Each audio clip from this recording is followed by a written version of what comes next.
warahmatullahi wabarakatuh. Ciu geng, kita jumpa lagi untuk episode yang ke-6. Kali ini saya akan membahas tentang mind, emotional, and spiritual management process. Ya, saya ingin menyampaikan di sini bahwa sebenarnya kesuksesan, kesenangan, kedamaian, dan kebahagiaan itu bisa kita raih dengan mengatur pikiran kita. Bagaimana caranya? Ya. Yang pertama adalah, apa itu pikiran? Semasa diberi kehidupan, otak kita tidak pernah berhenti bekerja dan di situ selalu terjadi pikiran. Pikiran atau mind itu adalah suatu proses psikologis yang terorganisir dan disadari. Proses ini berhubungan dengan pengalaman dan terkait dengan lingkungan. Pengalaman itu berhubungan dengan apa yang didengar atau audio, ya, dilihat atau visual, dan dirasakan kinestesi. Pikiran bisa dibedakan menjadi dua, yaitu pikiran sadar, conscious mind, dan pikiran bawah sadar, ya. Pikiran bawah sadar atau subconscious mind atau unconscious mind, bisa saya katakan.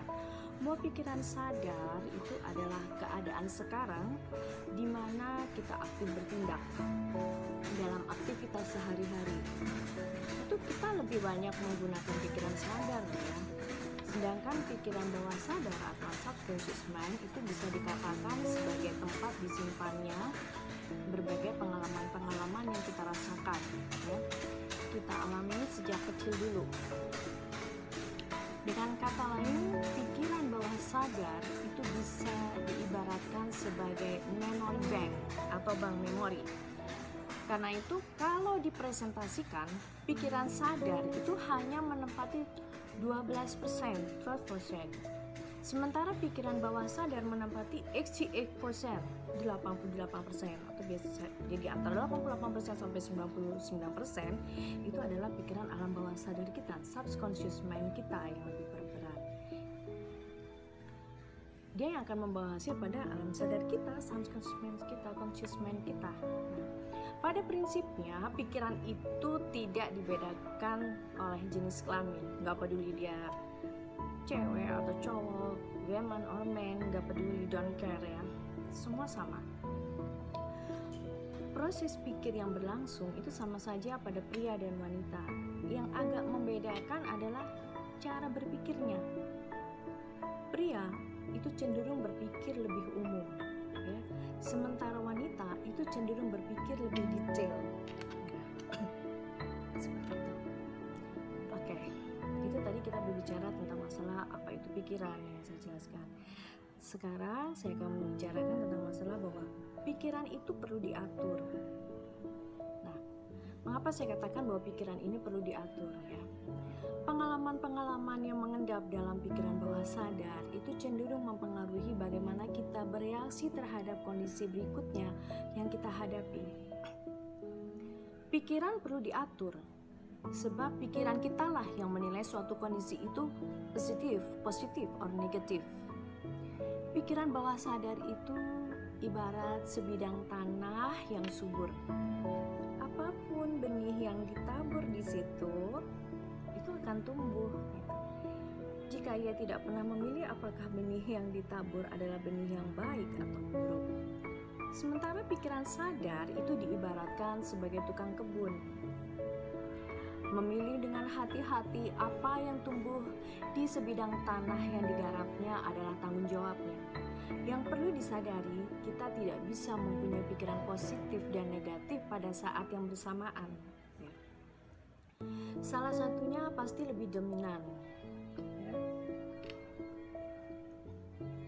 Ya, seperti itu. Pasti salah satunya dominan, tidak mungkin bisa bersamaan antara positif dan negatif itu. Dia selalu salah satunya harus ada yang pasti lebih dominan.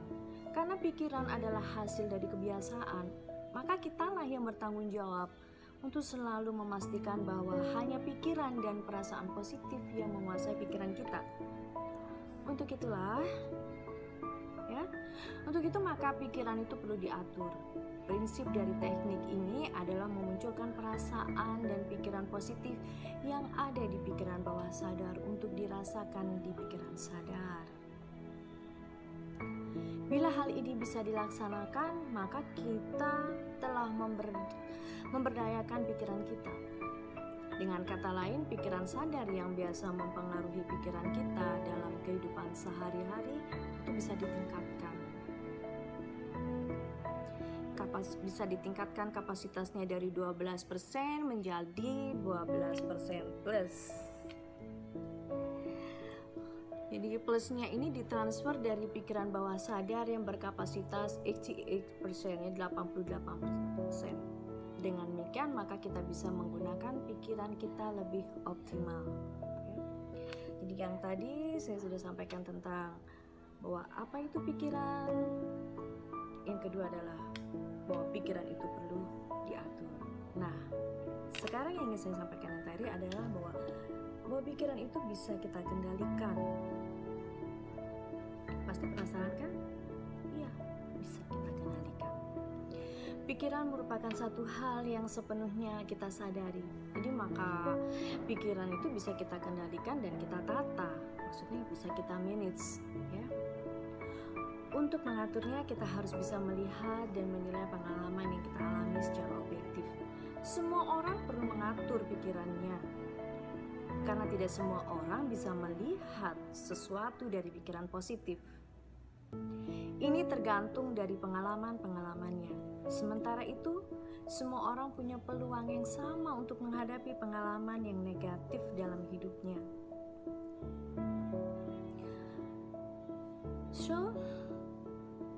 Maka semua orang perlu bisa mengatur pikirannya supaya lebih terstruktur, melihat segala sesuatunya secara lebih objektif.